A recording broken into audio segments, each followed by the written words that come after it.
আজ আমাকে কথা বলতেই হবে ইনশাআল্লাহ, কারণ আগামীতে আবার আপনাদের সাথে দেখা হবে কিনা আমি জানি না। কথা বলতেই হবে। বসেন, কেউ দাঁড়িয়ে থাকবেন না। আমি দেখতে পাচ্ছি বাংলাদেশের ভাগ্য আকাশে উত্তর গগনে কালো মেঘ জমা হয়েছে, ঝড়ের পূর্বাভাস লক্ষ্য করছি। যদি মোকাবেলা করতে না পারেন সক্ষম ভাবে, এমন অন্ধকার গাঢ় কালো অমাবস্যার রাত আসতে পারে যার সুবে সাদেক হওয়া অসম্ভব। সুতরাং আপনারা কি কাপুরুষের মতো কাফের মুশরিকদের গোলামি করে মরতে চান?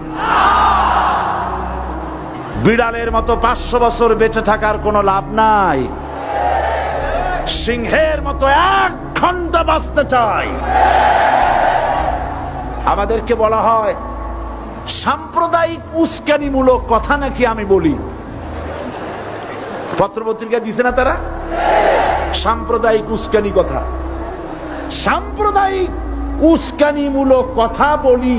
সেই জন্যই বোধহয় শত শত মুসলিম আমাদের কাছে এসে মুসলমান হয়।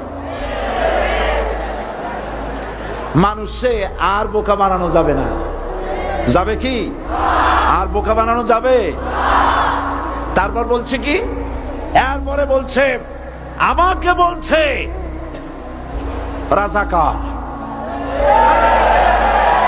শুনে রাখো চট্টগ্রামের লক্ষ লক্ষ জনতা, পার্লামেন্টে যখন আমাকে এই কথা বলা হয়েছিল, আমার পার্লামেন্টের কলিগ জাফরুল্লাহ চৌধুরী সাহেব বসে আছেন এখানে। হ্যাঁ, জাফরুল ইসলাম চৌধুরী বসে আছেন পাশে।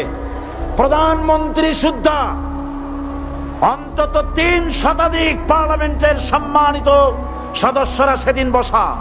1997 সনের বাজেট বক্তৃতা যখন আমি করতেছিলাম, ডক্টর কুদরতে খোদা, নাম রাখছে কুদরতে খোদা, আসলে গজবে খোদা। এই লোকটি নাস্তিক, ইসলামের চূড়ান্ত দুশমন। তার প্রণীত শিক্ষা ব্যবস্থার যখন সমালোচনা করছিলাম, ট্রেজারি বেঞ্চ থেকে আমাকে বলা হলো রাজাকার। আমি আমার সমস্ত শক্তি একত্রিত করে বলেছিলাম, শুধুমাত্র হিন্দুস্তানের রাজাকারেরাই আমাকে রাজাকার বলতে পারে। আমি বলেছিলাম 1973 সন পর্যন্ত আমি বাংলাদেশের কোন রাজনৈতিক দলের নেতা এবং কর্মী ছিলাম না। আমি রাজাকার নই। আমাকে রাজাকার বলে যদি তাকেও প্রমাণ করতে না পারে, 10 কোটি টাকার মানহানি মামলা দায়ের করব। আমার এই বক্তব্য সারা দুনিয়া শুনেছে। পার্লামেন্টে আমার এই বক্তব্য রেকর্ড হয়ে আছে। সেদিন 3 শতাধিক পার্লামেন্ট মেম্বারের কেউ আমার চ্যালেঞ্জ গ্রহণ করেন নাই। যে কোনো ব্যক্তি পার্লামেন্টে গিয়ে আমার বক্তৃতা দেখে আসতে পারেন। এরপরে 1997 সনের 7 অক্টোবর দৈনিক জনকণ্ঠ পত্রিকা যখন আমার বিরুদ্ধে লিখলো, সেই পত্রিকায় সাইদির ওপেন চ্যালেঞ্জ 8ম পাতা, 1997 7 অক্টোবর, এত বড় 2 কলামে হেডিং। সেখানে আমি বলেছি, বাংলাদেশের সকল সাংবাদিক, গোয়েন্দা বিভাগ, বাংলাদেশের সকল বুদ্ধিজীবীকে আমি আমার পিরোজপুরে আমন্ত্রণ করছি। আমার উপস্থিতিতে যদি কেউ প্রমাণ করতে পারে বাংলাদেশের স্বাধীনতা যুদ্ধের বিরুদ্ধে আমার কোনো ভূমিকা ছিল, সজ্ঞানে স্বেচ্ছায় জাতীয় সংসদের সদস্য পদ থেকে পদত্যাগ করব। 3 বছর পার হয়ে গেছে, আজ পর্যন্ত কেউ এই চ্যালেঞ্জের মোকাবেলা করে নাই। সুতরাং আমাকে যারা রাজাকার বলবে, তারা পিতৃ পরিচয়হীন অবৈধ সন্তান। 1971 সনের, শোনো মুসলমানেরা, 1971 সনের কোন কাদা সাইদির গায়ে লাগে নাই। আমাকে রাজাকার বলে জনগণ থেকে বিচ্ছিন্ন করবা। জনগণ থেকে আমারে বিচ্ছিন্ন করা যাবে না, কারণ এই জনগণ আমার জন্য আসে না, এই জনগণ আসে আল্লাহর কোরআনের জন্য।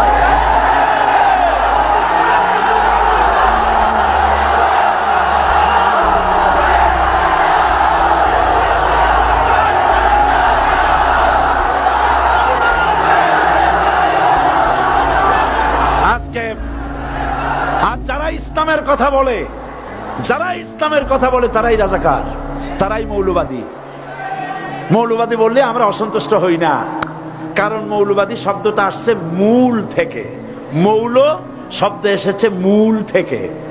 মূলবাদী তার মানে যারা মূলে আছে। মূল হলো কোরআন, মূল হলো হাদিস, মূল হলেন আল্লাহ, মূল হলেন আল্লাহ রসুল। আমরা আছি মূলে। এখন বলেন তো মূলের শক্তি বেশি না আগার শক্তি বেশি? আমাদের যারা মৌলবাদী বলে ওরা হলো আগাবাদী।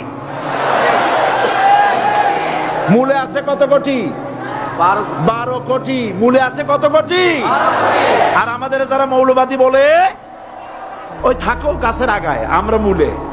লাভালাভি বেশি করবা না, 12 কোটিতে গাছের গোড়া আসতে নানা দেবে, মামু বাড়ি দিল্লি গিয়ে পড়বা, বাংলার জমিনে জায়গা হবে না। এ কথা বিশ্বাস করো।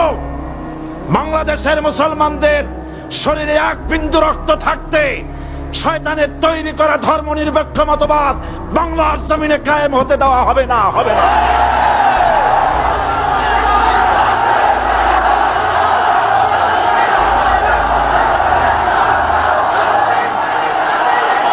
রাসূল করিম সাল্লাল্লাহু আলাইহি ওয়াসাল্লাম কোরআন প্রতিষ্ঠার জন্য আন্দোলন করেছিলেন। আয়াতুল কুরসি আমাদের সে কথাই শিখেছে। আল্লাহ রাব্বুল আলামিন বলেন, আল্লাহু লা ইলাহা ইল্লা হুয়াল হাইয়ুল কাইয়্যুম। প্রাণ খুলে পড়েন, আল্লাহু লা ইলাহা ইল্লা হুয়াল হাইয়ুল কাইয়্যুম। আল্লাহ হচ্ছেন তিনি যিনি ছাড়া কোনো ইলাহা নাই, আইনদাতা নাই, বিধানদাতা নাই। আমরা মানুষের তৈরি করা আইন মানি না।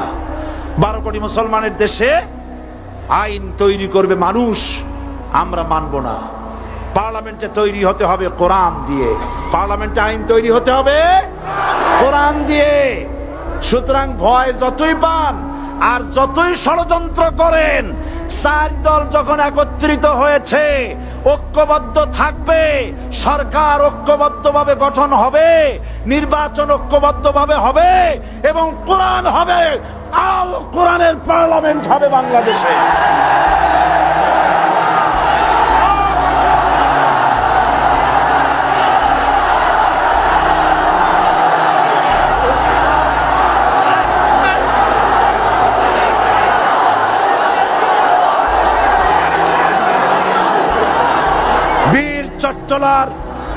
বীর চট্টলার মুসলমানেরা, বীর চট্টলার মুসলমানেরা স্বাধীনতার ঘোষণা এই চট্টগ্রাম থেকে স্বাধীনতার মহান ঘোষক প্রেসিডেন্ট জিয়াউর রহমান সাহেব দিয়েছিলেন।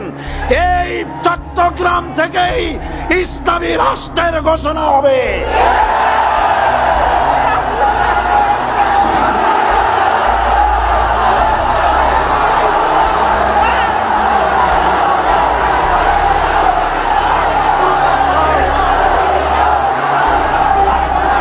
আশাবাদী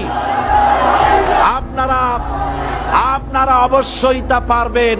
আমি 100% বিশ্বাস করি ইনশাআল্লাহ। কারণ যে ষড়যন্ত্রের মোকাবেলা করে স্থানীয় রাজনৈতিক দলের নেতৃবৃন্দ কোরআনের মাহফিল সিনায় এনেছেন, আমি প্রথম দিনই বলেছি চট্টগ্রাম তাফসীরুল কোরআন মাহফিল কোন রাজনৈতিক দলের প্রতিনিধিত্ব করে না। এটা কোন জামাত শিবিরের একক সম্পদ নয়, এটা চট্টগ্রামের মুসলমানদের কলিজার টুকরা তাফসীরের মাহফিল। সুতরাং এই মাহফিল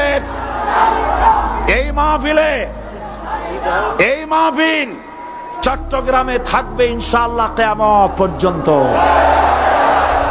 144 ধারা 288 হয়ে গেছে, ষড়যন্ত্র পায় পায় চলে গেছে। আমি ওই সব ছেলেদের বলি, সরকারি দলের ছাত্র হইয়া মুসলমানদের বিপক্ষে যাইও না। এদেশের ভাগ